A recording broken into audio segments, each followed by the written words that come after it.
नमस्कार, स्वागत है आप सभी का मुद्दा आपका में। मैं हूं प्रीति सिंह। शुरू से ही ब्रह्मांड हमारे लिए बड़ा रोचक और उत्सुकता भरा विषय रहा है। इस धरती पर रहते हुए हम आसमान, असंख्य तारों, सूरज, चांद, ग्रहों को दूर से देखते तो हैं, लेकिन मन में उनके रहस्यों के बारे में जानने की बहुत तीव्र इच्छा भी रहती है। नासा के वैज्ञानिक अब ब्रह्मांड की परत दर परत से पर्दा हटाने की कोशिश कर रहे हैं ताकि इस ब्रह्मांड की गहराइयों के बारे में जाना जा सके। और इसी कड़ी में शक्तिशाली और सबसे आधुनिक दूरबीन जेम्स वेब स्पेस टेलीस्कोप से खींची गई अंतरिक्ष की नई तस्वीरों ने दुनिया को स्तब्ध किया है। 10 अरब डॉलर की जेम्स वेब स्पेस टेलीस्कोप को पिछले साल दिसंबर में लॉन्च किया गया था और मशहूर हबल स्पेस टेलीस्कोप की तुलना में इसे काफी ज्यादा एडवांस बताया जा रहा है। यह आकाश की तमाम बारीकियों की निगरानी कर सकता है। अमेरिकी स्पेस एजेंसी नासा ने जेम्स वेब टेलीस्कोप से ली गई पहली तस्वीर रिलीज की और इसके बाद 6 और फोटोज भी जारी की। चमचमाती आकाशगंगाओं से भरे ब्रह्मांड की इससे पहले जारी की गई तमाम तस्वीरों में से ये सबसे साफ तस्वीरें हैं। ये ब्रह्मांड की अब तक की सबसे हाई रेजोल्यूशन वाली रंगीन तस्वीरें हैं। इनमें अलग अलग गैलेक्सी से लेकर खत्म होते जा रहे तारों तक अंतरिक्ष के कई रहस्य भी शामिल हैं। ये तस्वीरें अपने आप में बेहद अद्भुत हैं और इसमें अंतरिक्ष के तारे बेहद चमकते हुए भी दिख रहे हैं। साथ ही दिख रहा है भूरे, लाल, पीले रंग के बादलों का पहाड़ और घाटियां। इन हाई रेजोल्यूशन तस्वीरों को हम तक पहुंचने में कई अरब साल लग गए हैं। ये टेलीस्कोप अपने विशाल प्राइमरी मिरर और उपकरणों की मदद से स्पेस में किसी भी अन्य टेलीस्कोप की तुलना में अधिक दूरी तक देख सकता है। टेलीस्कोप में लगे उपकरण इसे धूल और गैस के पार भी देखने में मदद करते हैं। मुद्दा आपका में आज बात शक्तिशाली जेम्स वेब टेलीस्कोप की खासियत की। इसके जरिए सभी 7 तस्वीरों में कैद नजारों की, उनकी बारीकियों की, ये हमें क्या संकेत दे रहे हैं, क्या बता रहे हैं। साथ ही अंतरिक्ष की दुनिया में आगे की राह और चुनौतियों की भी हम आज बात करेंगे और इस पर चर्चा के लिए मेरे साथ 3 खास मेहमान जुड़ रहे हैं। मेरे साथ हैं डॉक्टर BK त्यागी, जो कि फॉर्मर प्रिंसिपल साइंटिफिक ऑफिसर हैं विज्ञान प्रसार, department of science and technology. बहुत बहुत स्वागत है आपका डॉक्टर त्यागी। साथ ही मेरे साथ जुड़े हैं space scientist doctor Om Prakash Pandey. Doctor Pandey, आपका भी बहुत बहुत शुक्रिया हमारे साथ जुड़ने के लिए। इसके अलावा मेरे साथ जुड़ रहे हैं doctor Surendra Pal, former senior advisor satellite navigation programme ISRO. आपका भी डॉक्टर पाल बहुत बहुत शुक्रिया मेरे साथ इस चर्चा में जुड़ने के लिए। डॉक्टर पाल, पहले शुरुआत आपसे। 7 तस्वीरें जेम्स वेब ने भेजी जिसने दुनिया को चौंकाया। क्या है तस्वीरें, क्या बता रही हैं और क्या खास है इन तस्वीरों में? पहले तो आपने जो बताया कि इस हमारा जो ये टेलीस्कोप है जेम्स वेब स्पेस टेलीस्कोप, पहले तो ये मैं बता दूं कि इससे पहले एक हबल टेलीस्कोप गया था जिसने भी ऐसी पिक्चर्स भेजी थी जी। लेकिन उनकी जो तुलना थी इसके मुकाबले में उनकी कैपेसिटी भी कम थी और वो ज़्यादा देख नहीं पा रहे थे। हबल टेलीस्कोप एक तो 3000 गुना इससे डिस्टेंट है हबल के मुकाबले में जेम्स टेलीस्कोप, और 25 गुना इसकी कैपेसिटी ज़्यादा है। उसके अंदर हम ब्लैक एंड वाइट देखते थे और बाद में उससे मैनिपुलेट करते थे कलर पे। यहाँ पर हम कलर फोटोग्राफ देख सकते हैं। और आपने ये भी देखा होगा जो आप दिखा रहे हैं सदर्न रिंग के अंदर, ये एक है कि एक जो डाइंग स्टार है उसका नेबुला है, कैरिना नेबुला, और उसके अंदर आप गैलेक्टिक क्लाउड्स भी देख सकते हैं और गैलेक्टिक डस्ट भी देख सकते हैं, जो कि वास्तव में जो शुरू में देखा गया अच्छी पिक्चर जो आई थी उसमें कुछ ग्रीन स्टिक्स भी दिखाई दी थी हरे रंग की। दूसरी बात ये सब क्यों हुआ कि इसका जो टेलीस्कोप है ये इंफ्रारेड में है 0.6 से और 28.3 माइक्रोमीटर्स, तो ये काफ़ी ब्रॉडबैंड है। और इसके अंदर आप इंफ्रारेड के अलावा लाल रंग की और ऑरेंज यानी नारंगी रंग की भी स्टिक्स को देख सकते हैं। तो इस तरह से, और इसकी जो कैपेसिटी है ये करीब 100 मेगापिक्सल्स है, जो अगर हम देखें छोटी छोटी चीज़ों को देख सकते हैं। हमारे जो कैमरा होता है मोबाइल का, उसी से हम खुश रहते हैं क्योंकि 28 मेगापिक्सल्स का होता है। तो आप सोचिए कि, और वो भी इतनी दूर। आप ही ने बताया कि ये 13.8 अरब किलोमीटर दूर के चीज़ों को देख सकते हैं इतने। अगर इसको ज़्यादा देखें तो हम लाइट ईयर्स से करना चाहिए और कॉस्मिक डेज से करना चाहिए, तो हम इसमें देख सकते हैं कि 180 मिलियन ईयर कॉस्मिक डेज तक की, इतनी दूर तक की जो ऑब्जेक्ट्स होंगे, जो स्टार्स होंगे उनको देख सकेंगे, डाइंग स्टार्स को देख सकेंगे, फॉर्मिंग जो स्टार्स बन रहे हैं उनको देख सकेंगे, और हमारी जो आकाशगंगा, हमारी आकाशगंगा नहीं, दूसरी आकाशगंगाओं को भी देख सकेंगे, और उनमें जितने भी स्टार्स हैं, नक्षत्र हैं, उनको देख सकेंगे।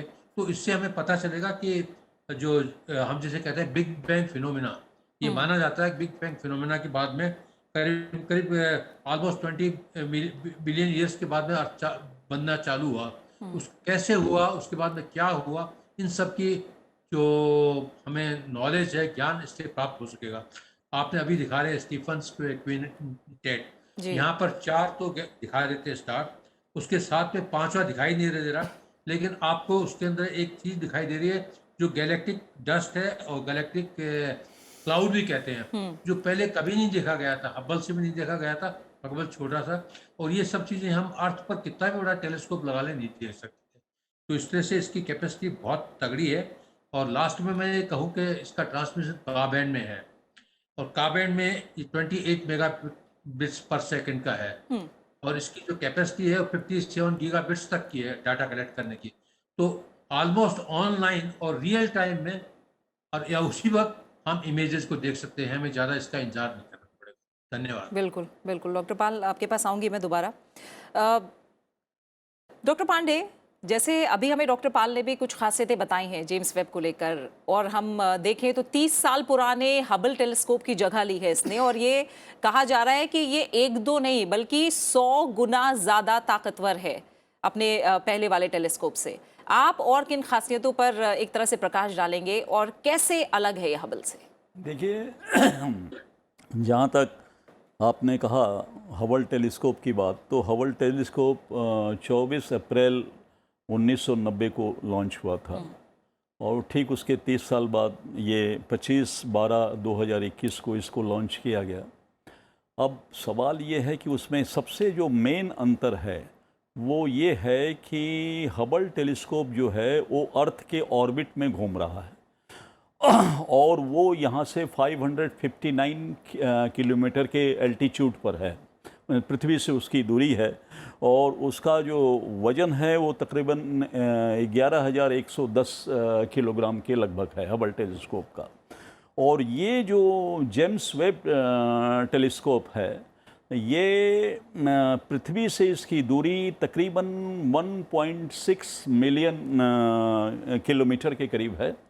और दूसरी बात है, इसकी जो ऑर्बिट है वो सन की ऑर्बिट है, L2 ऑर्बिट हम इसको कहते हैं, बहुत बाहर की ऑर्बिट है, और वहाँ से इतनी दूरी से वो जब देख रहा है, और इसका वज़न जो है, उसका मास जो है वो तकरीबन 65,000 किलोग्राम के करीब है, और इसकी जो साइज है वो तकरीबन 21.3 फीट की है।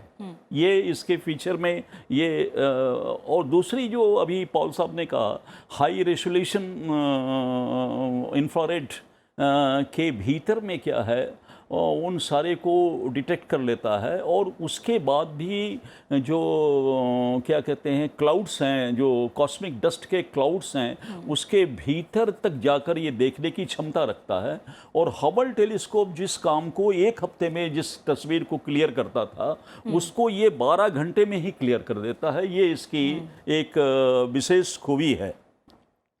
और इसके अलावा ये जैसे आपने अभी दिखाया, जो कैरिना नोबिला को आपने दिखाया, तो कैरिना नोबिला यहाँ से जो है 7,200 लाइट ईयर्स की दूरी पर है, और उसको उसमें जो कॉस्मिक माउंट एंड वैलीज़ हैं जो आपने अभी दिखाया, वो सारी चीज़ें ये दिखा रहा है, और उससे बहुत ही क्लियर और विजिबल पिक्चर जो है वो दिखा रहा है। इसके अलावा जो है, जो उन्होंने अभी पॉल साहब ने बताया कि कितने लंबी दूरी तक, लाइट ईयर्स तक हम जा सकते हैं, तो जो सबसे मैक्सिमम इसका माउंट हुआ है वो ये है कि ये तकरीबन 13.8 बिलियन ईयर्स पहले बिग बैंग को हम मानते हैं कि ऐसा हुआ था। और बिग बैंग के बाद जो विजिबल लाइट जो अपीयर हुई, बिग बैंग के समय विजिबल लाइट नहीं थी, विजिबल लाइट तब अपीयर हुई जब पदार्थ और ऊर्जा अलग हुए। तो पदार्थ और ऊर्जा जो है वो बिग बैंग के 3,80,000 वर्ष के बाद हुए थे। तो 3,80,000 ईयर के बाद में वो हुए, और इसने जो है 13 अरब वर्ष पहले जो लाइट निकली है, क्या कहते हैं आपके वो बिग बैंग से, 13,000 वर्ष पुरानी लाइट को इसने डिटेक्ट किया है और उसको कैच किया है। और हम जानते हैं हालांकि बिग बैंग के 80 करोड़ वर्ष बाद की लाइट को इसने वो किया है, और हम समझते हैं कि ये वहाँ तक भी पहुँच सकता है और इसको इनलार्ज करें, अभी साइंटिस्ट और इस पर काम करें तो ये वहाँ तक काम कर सकता है। तो ये सारी खूबियाँ जो आप हबल से इसके, और काफ़ी कुछ तो पाल साहब ने भी इसको एक्सप्लेन कर दिया, मैं उसमें नहीं जाना चाहता हूँ, लेकिन ये सारी खूबियाँ जो हैं इसकी हैं। क्योंकि साउदर्न रिंग को भी आपने दिखाया, तो साउदर्न रिंग में जो क्या कहते हैं, साउदर्न जो रिंग है वो नेबुला का, वो एक मरता हुआ तारा है। और वो जो मरता हुआ तारा जो है उसको भी वो दिखा रहा है कि किस तरह से मरता हुआ तारा जा रहा है। तो उसके बाद में वो गैस और क्या कहते हैं, गैस के और कॉस्मिक डस्ट के रिंग बना रहा है, और जो रिंग बना रहा है उस रिंग को फैला रहा है, जैसे रिंग फैलता चला जाता है। और वो रिंग फैलते हुए पृथ्वी से अभी 2500 लाइट ईयर्स की दूरी पर है वो, और वो हो रहा है। इसके अलावा जो स्टीफन क्विटेंट आप अभी आपके मैं इसमें देख रहा हूँ कि आपने दिखाया, तो स्टीफन क्विटेंट जो है वो एक तरह से 5 गैलेक्सियों का समूह है, और वो जो 5 गैलेक्सियों का समूह है तो उसको ये हालांकि ये इसको हबल ने भी दिखाया था, लेकिन ये इसके जो पिक्चर लिए हैं, इसकी जो तस्वीर है वो ज़्यादा क्लैरिटी में है। और उससे क्या होगा कि ये जो गैलेक्टिक इंटरेक्शन के माध्यम से हमको समझने में सहायता मिलेगी कि किस तरह से आकाश गंगों का विकास हुआ और उनकी वो क्या प्रक्रिया थी, उसको भी हमको समझने में, इससे शुरुआती तौर पर कैसे हुआ, तो इसको भी समझने में हमको बहुत सारी सहायता मिलेगी। बिल्कुल जी डॉक्टर त्यागी, इस उपलब्धि को हम देखें तो भारत में विज्ञान और तकनीकी मंत्रालय के स्तर पर तमाम वैज्ञानिक जगत में बात करें तो कैसे देखा जा रहा है, कितनी बड़ी उपलब्धि है ये? इसमें एक जो महत्वपूर्ण बात वो ये है कि ये जो उपलब्धि है ये पूरे मानवता के लिए है, और वैज्ञानिक समुदाय के लिए तो एक बहुत बड़ी उपलब्धि है। खासकर जो एस्ट्रोफिजिसिस्ट हैं, जो एस्ट्रोफिजिक्स का जो क्षेत्र है उसमें अगर हम थ्योरेटिकल लेवल पे देखें तो एक फूड फॉर थॉट का जो है एक खजाना जो है, ये कहीं की एक रास्ता जो है वो इन तस्वीरों ने खोला है। क्योंकि अभी तक जो हबल से हमारे पास इंफॉर्मेशन पहुंचती, उसके बेसिस पे बहुत सारी अनुमान या कहें थ्योरीज़ या जो चीज़ें हैं कि वेदर वो चीज़ सिद्ध होती है जो साक्ष्य था। लेकिन अभी हम देख रहे हैं कि बहुत सारे डायरेक्ट साक्ष्य जो हैं हमें इस टेलीस्कोप के माध्यम से मिले हैं। तो जो एक अनुमान स्तर पर जो चीज़ें थी वो कंफर्म हो रही हैं कि ऐसा ही होता है। जैसे कि डॉक्टर पांडे ने भी बात की, जो डाइंग स्टार की जो एक स्टार है वो जब समाप्त होता है, मरता है, तो वो किस तरीके से बिहेव करता है, क्या सिचुएशन होती है। हबल से हमें मिले थे, लेकिन इतनी क्लियरिटी जो लेयर जहाँ यहाँ दिख रही हैं, किस तरीके से जो डस्ट है वो उड़ती है और स्पेस में, या जो आसपास जो और अन्य पिंड हैं वो उसको एब्जॉर्ब कर लेते हैं। और दूसरा ये कि जो स्टीफन कंटेंट की जो बात हो रही थी उसमें जो 5 गैलेक्सी हैं और उनका जो आपसी इंटरेक्शन, वो एक अभी तक कि ऐसा कुछ खास जगह में जो तारे बनते हैं वो क्यों बनते हैं और कहीं नहीं बनते। तो ये जो गैलेक्सिकल जो इंटरेक्शन है, इससे हमें ये एक कहीं सही अनुमान की, जैसे हम कहते हैं ना कि कुछ गैलेक्सी में एक पॉइंट या कुछ जगह ऐसी है जिसको हम नर्सरी ऑफ स्टार कहते हैं, जहाँ उनका स्टार्स पैदा होते रहते हैं और कुछ जगह बिल्कुल नहीं होते। तो वो रीज़न आज तक समझ में नहीं आ रहा था, लेकिन ये इन पिक्चरों के माध्यम से उनके गैलेक्सिकल इंट्रैक्शन से वो फैक्टर पे पहुंचने का एक कहीं कि हमारे पास रास्ता मिला है कि वो क्या फैक्टर हैं जो किसी जगह में या गैलेक्सी में स्टार फॉर्मेशन के फैक्टर को प्रमोट करते हैं या उसको रोकते हैं।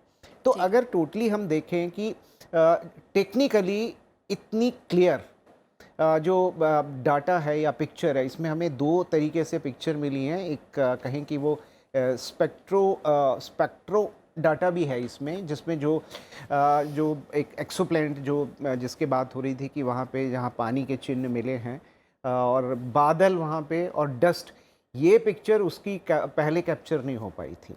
तो और उसका जो स्पेक्ट्रल डाटा है उससे जो पानी की कहें कि एक उपलब्धि, अब पानी की जो कहें कि वहाँ हो सकता है, वो एक मिलता है। और ये जो कहें कि एक्सोप्लैनेट में वो जगह हम तलाश रहे थे जहाँ पे इस अपनी गैलेक्सी मिल्की वे से बाहर हम मानव बस्तियाँ क्या बसा सकते हैं, तो उस दिशा में ये एक बड़ा, मैं कहूँ कि खोज जो है वो बड़ी एक सकारात्मक होगी उसमें, कि एक हमने शायद ऐसा जगह हमने पा ली है जहाँ पे कि ये हालांकि उधर पहुँचना जो है वो अभी एक टेक्निकल लेवल पे चैलेंज है, क्योंकि जितना डिस्टेंस है उसके जी। लिए लाइट की स्पीड से ज़्यादा चलने वाला हमारे पास व्हीकल होना चाहिए, तो वो तो अभी टेक्निकली नहीं है। लेकिन हाँ, ये विचार से जो जैसे टाइम मशीन का कॉन्सेप्ट आया था और उसके ऊपर बहुत सारे लिटरेचर, फिक्शन, हॉलीवुड की फ़िल्में, Galaxy guardian of Galaxy type जो है,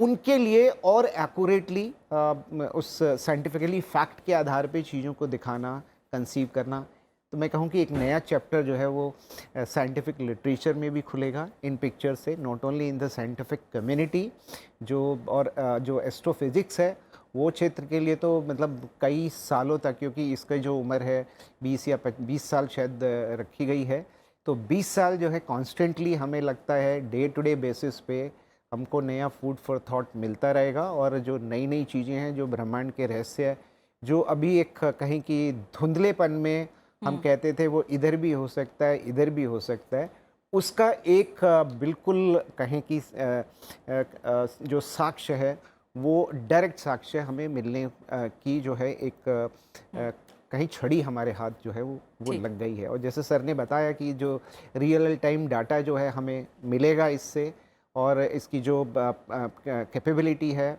हब्बल के मुकाबले बहुत ही कहें कि ज़्यादा है।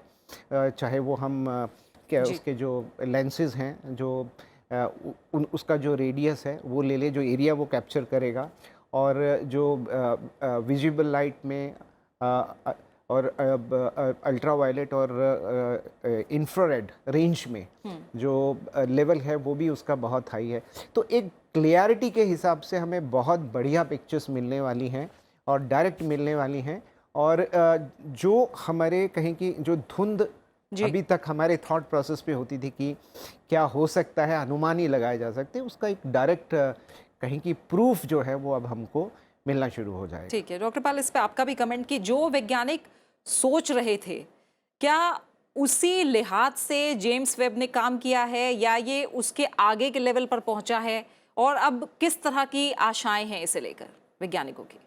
मैं सोचता हूँ अभी ये जो कुछ आए हैं ना इमेजेस, उनको देखने से लगता है, होप होती है कि उससे भी आगे पहुंचेगा। देखिए क्या होता है कि ये माना गया है एस्ट्रोनॉमर्स के लिहाज से, एस्ट्रोनॉमर मानते हैं कि हमारी जो यूनिवर्स है, जो हमारा ब्रह्मांड है, वो एक्सपेंड कर रहा है। मैं ये नहीं कहूँगा कि हम लोगों ने भी सोचा था एक्सपेंड कर रहा है, और उसके अंदर हर स्टार जो बाहर की तरफ जाता है और कोई भी एक्टिविटी होती है वो विजिबल से रेड की तरफ जाती है, एक्सरे होती है रेड की तरफ आती है, उसे रेड शिफ्ट कहते हैं। तो ये जो इसकी जो कैपेसिटी है वो जेड इज इक्वल टू 30, मतलब उसको रेड शिफ्ट को करते हैं तो वहाँ तक जा सकती है, और उससे पता चलेगा कि हमारा जो ब्रह्मांड है कैसे पैदा हुआ, और इसकी जो कैपेसिटी है और जो पिक्सल्स हैं, उससे बहुत सी जगह का, बहुत से नेबुलास के एटमॉस्फेयर का पता चलेगा, जैसे डॉक्टर त्यागी ने कहा। और बहुत से एब्जॉर्प्शन बैंड है, क्योंकि ये जो इंफ्रारेड है बैंड है, तो एब्जॉर्प्शन बैंड का पता चल जाएगा। तो ये भी मालूम कर सकते हैं कि किसी जगह पर इस गैलेक्सी के अंदर क्या, जैसे हम कहते हैं OH, हाइड्रोक्सिल आयन, जैसे वाटर होल भी कहते हैं इंग्लिश में, तो वहाँ पर अगर वाटर होल मिलता है या हाइड्रोजन पानी के लाइंस मिलती हैं, एब्जॉर्प्शन लाइन मिलती है, तो ये होप हो सकती है कि वहाँ पर लाइफ हो। तो ऐसी भी स्टार्स को, प्लैनेट्स को मालूम कर सकते हैं, और ऐसी जगह मालूम कर सकते हैं, प्लैनेट्स मैं नहीं कह सकता क्या कहेंगे उनको, जहाँ पर हैबिटेबल हो, जहाँ लाइफ हो। तो इस तरह से इसका, अगर मैं ये कहूँ कि ओवरऑल इसका जो उद्देश्य है वो बहुत ही ज़्यादा है। अब ये तो इंजीनियर से बना दिया है, वैज्ञानिकों को डिपेंड करेगा कि इसको क्या, किस चीज़ को कैसे स्टडी कहते हैं, कैसे इसका इंटरप्रिटेशन लेते हैं। लेकिन जेड शिफ्ट है, वो जो बता रहे हैं, रेड शिफ्ट जिसे कहते हैं, जो जी। जेड लाइन से, उससे हमें ये पता चल, हम जिस अभी तक तो मान रहे थे कि यूनिवर्स एक्सपेंड कर रही है, अब इससे पता चलेगा कि हाँ यूनिवर्स एक्सपेंड कर रही है। और ये जो अभी आपने जो दिखाया था स्टीफन सदर्न रिंग, उससे पहला यही लगा है कि यस रेड शिफ्ट आ रहा है और यूनिवर्स एक्सपेंड कर रही है। तो ये पहला साइंटिफिक प्रूफ आया है। ठीक है। और मैं ये कहूँगा कि इससे काफ़ी कुछ हम देखेंगे। और हम बहुत हमारी आकाशगंगा के अलावा दूसरे आकाशगंगाओं में बाहर जाकर देखेंगे, तो हमारी जो ओवरऑल नॉलेज है, ज्ञान है अंतरिक्ष के बारे में बहुत बढ़ेगा। मैं ये नहीं कह सकता कि हम वहाँ जाएँ पाएँगे कि नहीं जा पाएँगे, लेकिन हमारी नॉलेज बढ़ेगी। और अंत में मैं एक और कमेंट करना चाहूँगा कि इसकी जो टेक्नोलॉजी है, जो यूज़ की है इंफ्रारेड की और वाइड बैंड इंफ्रारेड की, उसके मतलब हमारे ह्यूमन काइंड के लिए उसकी जो यूटिलिटी है, जिसका उपयोग है, वो बहुत ज़्यादा है। इसमें जितनी भी टेक्नोलॉजी यूज़ की गई उनका उपयोग बहुत ज़्यादा होगा। फिर इलेक्ट्रॉनिक्स ले लीजिए या जो मिरर्स को उन मिरर्स को पीछे एक्चुएटर्स लगा रखे हैं, जिससे कि 18 मिरर्स को एक जगह स्पॉट करते हैं और फोकस करते हैं। ऐसी चीज़ों को ले लीजिए। इंफ्रारेड जो इंस्ट्रूमेंट्स हैं, सेंसर्स हैं, उनको मेडिकल में यूज़ कर सकते हैं और कई जगह से। तो उसकी जो फार रीचिंग बेनिफिट्स हैं जो ह्यूमन काइंड के लिए। Thank you. ठीक है। और डॉक्टर पांडे, तो क्या हम माने कि ब्रह्मांड का साइज क्या है? अब कह रहे हैं ना कि एक्सपैंड कर रहा है यूनिवर्स, ये क्या अभी भी एक पहेली है? नहीं, देखिए, पहली तो स्पेकुलेशन भी होता है। ऐसा हम नहीं कहते हैं कि साइंस में बहुत सारी चीज़ें एक्यूरेट होती हैं। सवाल ये है कि जैसे ये ग्लास है आपको, और इस ग्लास के अंदर ये ग्लास है, इस ग्लास के अंदर अगर आप बैठे हुए हैं जी। तो इस ग्लास में बैठकर आप बाहर की चीज़ देखेंगे तो हमेशा से वो एब्जर्व्ड होगा, वो एग्जैक्ट नहीं हो सकता। तो उसी तरह से जो हमारी पृथ्वी है या हम हैं, वो टोटल के टोटल एक स्विस चीज़ जिसे बोलते हैं बुलबुले, उस बुलबुले में है जो 1000 लाइट ईयर चौड़ी है, और उसके अंदर हम लोग हैं और वहाँ से हम देख रहे हैं। तो कहीं ना कहीं स्पेकुलेशन भी होता है, जो हम देखते हैं शायद वो हमारे दृष्टि का भ्रम भी हो सकता है, इसको मैं नकारता नहीं हूँ। लेकिन सवाल है कि जो तकरीबन विज्ञान का जो आधार है, और वो विज्ञान का आधार बहुत नज़दीक पहुँचने का प्रयास करता है, और उस प्रयास में जो हमने क्या कहते हैं, जिसको हम ऑब्जर्वेबल यूनिवर्स कहते हैं, उसकी जो साइज है नॉर्मली वो 28.5 गीगा पार्सेक है, अर्थात वो 93 बिलियन लाइट ईयर, अर्थात 9,300 करोड़ प्रकाश वर्ष जो है उसकी पूरी साइज है। और जिसमें आधुनिक विज्ञान अभी तक 14.26 मेगा पार्सेक, अर्थात 4,650 करोड़ लाइट ईयर तक अभी तक देखने की हम कोशिश किए हैं। और वो जो पूरा जो हमने देखा है उसमें क्लस्टर है, गैलेक्सीज हैं, गैलेक्सीज के क्लस्टर हैं, सुपर क्लस्टर्स हैं, सुपरनोवा है, और उसके साथ साथ नेबुलाज, डिफरेंट काइंड ऑफ नेबुलाज हैं। ये सारी चीज़ें हमने देखी है, ये हमारा ये है। अब सवाल ये है कि जैसे डॉक्टर पॉल ने अभी सारी चीज़ें बताई, वो बहुत क्लैरिटी से उन्होंने समझाया इस सारी चीज़ों को, त्यागी जी ने भी बताया। मैं उसमें एक चीज़ ऐड करना चाहता हूँ कि इसमें जो है इसके माध्यम से जो आप ये जेम्स टेलीस्कोप की बात कर रहे हैं, तो इसके माध्यम से हम ज़्यादा से ज़्यादा जो है वो क्या कर सकते हैं कि हम ये जो ब्रह्मांड जो बना और प्रारंभिक क्षण था इसका, क्योंकि बिग बैंग होने के 10⁻32 सेकंड के बाद ये सब शुरू हो गया, तो वो उस समय जो बनना शुरू हुआ और सारी चीज़ें हुई, तो उस समय के ब्लूप्रिंट, एक तरह से जिसे आप फिंगरप्रिंट कहते हैं, जैसे अपने फिंगर का, तो ठीक उसी तरह से एक ब्लूप्रिंट बनाकर एक हम इसकी मैपिंग कर सकते हैं और एक्यूरेट मैपिंग कर सकते हैं। एक तो ये बात हुई। दूसरी बात है कि भौतिक और रासायनिक जो क्वालिटीज़ हैं उसको हम डिटेक्ट कर सकते हैं, एनालिसिस कर सकते हैं, और उसके बाद हम देख सकते हैं कि जीवन की संभावनाएं कहाँ कहाँ हैं और कैसे हो सकती हैं, आकाशगंगाओं का गठन कैसे हुआ, और इसके साथ साथ ये पानी और कार्बन के एटम्स को भी हम डिटेक्ट कर सकते हैं, जैसा अभी उन्होंने भी बताया। तो ये सारी चीज़ें कर सकते हैं। और इन्हीं के साथ साथ हम बिग बैंग के बाद जो इसका ये जो विस्तार हुआ ब्रह्मांड का, तो अभी तक तो हम जो कह रहे हैं कि 10⁻⁻32 सेकंड के बाद में ये सब बनना शुरू जी। हुआ, तो वो सारी चीज़ें हम देख सकते हैं। लेकिन मैं आपके प्रश्न को समझ गया। मैं आपको एक बात बताता हूँ कि ये सारा का सारा विजिबल ही हम देख सकते हैं। ये जो विजिबल है, तो जो सेंस परसिपेबल है उसको ही हम देख सकते हैं। बाकी चीज़ें हम इसको पहले भी देखते थे।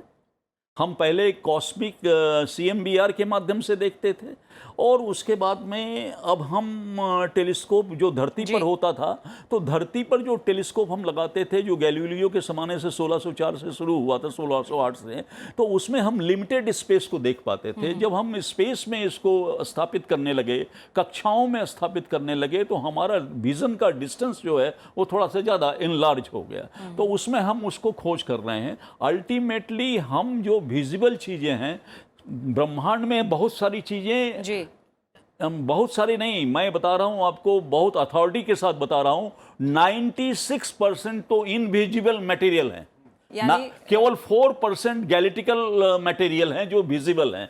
हम उन 4% को ही डिटेक्ट कर सकते हैं। 96% पर हम विजिबिलिटी तो आती नहीं है, क्योंकि यानी हम तमाम, इनविजिबल है। बिल्कुल तमाम खोजों के साथ जो मिस्ट्री ऑफ क्रिएशन है उसकी परतों से पर्दा तो हटा ही रहे हैं, बल्कि वो मिस्ट्री इन खोजों के साथ और गहरी भी होती जा रही है। दोनों ही तरह हम कह सकते हैं। हो सकता है कि हमारा जो अभी तक की जो थ्योरीज हैं या जो अभी तक हाइपोथेसिस हैं वो बिल्कुल बदल जाए। हाँ। बिल्कुल एक नई थ्योरी ओरिजिन ऑफ यूनिवर्स की, क्योंकि जैसा डॉक्टर साहब ने कहा कि शुरुआती दौर में, क्योंकि जो प्रकाश है वो तब से चला हुआ है जिसको इस टेलीस्कोप ने डिटेक्ट किया है, तो यानी कि ये प्रकाश को अगर हम कण के रूप में देखें तो कण में जो उसकी जो प्रॉपर्टी है, उस वक़्त में जो लाइट का जो कण की जो प्रॉपर्टी थी वो एक उस वक़्त के टाइम का हमें इंडिकेशन देगा। तो ये बड़ा इंटरेस्टिंग है सोचने में। आप देखिए कि आप टाइम लगभग 13 अरब साल जो है आप पीछे जा रहे हैं।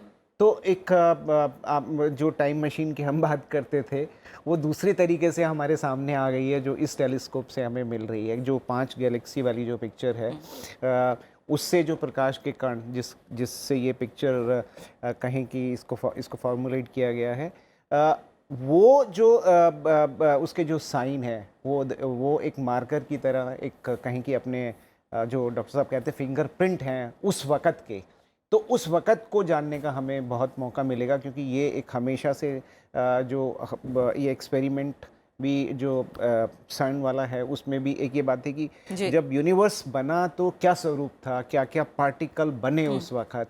तो आई थिंक ये इसमें एक उसका भी थोड़ा क्लू हमें जो है वो मिलेगा। बिल्कुल। और जाहिर तौर पर जब विज्ञान की बात करते हैं तो तमाम ऐसी चीज़ें हैं, पहलू हैं जिनको इतने कम समय में समेटना मुश्किल है, लेकिन समय अब हमें इजाज़त नहीं दे रहा है आगे इस चर्चा को जारी रखने की। लेकिन इस तमाम पहलुओं पर बारीकी से बात करने के लिए डॉक्टर त्यागी आपका और डॉक्टर पांडे आपका और साथ ही डॉक्टर पाल, आप तीनों मेहमानों का बहुत बहुत शुक्रिया मेरे साथ इस चर्चा में जुड़ने के लिए। तो जेम्स वेब की कमाल की तस्वीरें, यानी दुनिया का सबसे ताकतवर टेलीस्कोप की ताकत वैज्ञानिकों और आम जनता सभी के सामने है, और इसकी क्षमता का अंदाजा आने वाले दिनों में हमें और लगेगा। यानी इस पड़ाव के बाद अब बहुत से ऐसे पड़ाव आने वाले हैं जो और रोचक होंगे और रहस्यों से पर्दा उठाएंगे। जेम्स वेब आगे भी ब्रह्मांड की उत्पत्ति से जुड़े कई राज खोलने वाला है। एक बार फिर ऐसे रहस्यों से पर्दा उठ रहा है जो अब तक हमसे अनजान रहे हैं। इसी के साथ फिलहाल इस खास पेशकश में इतना ही। अपना अच्छे से ख्याल रखिए और मुझे दीजिए इजाजत। नमस्कार।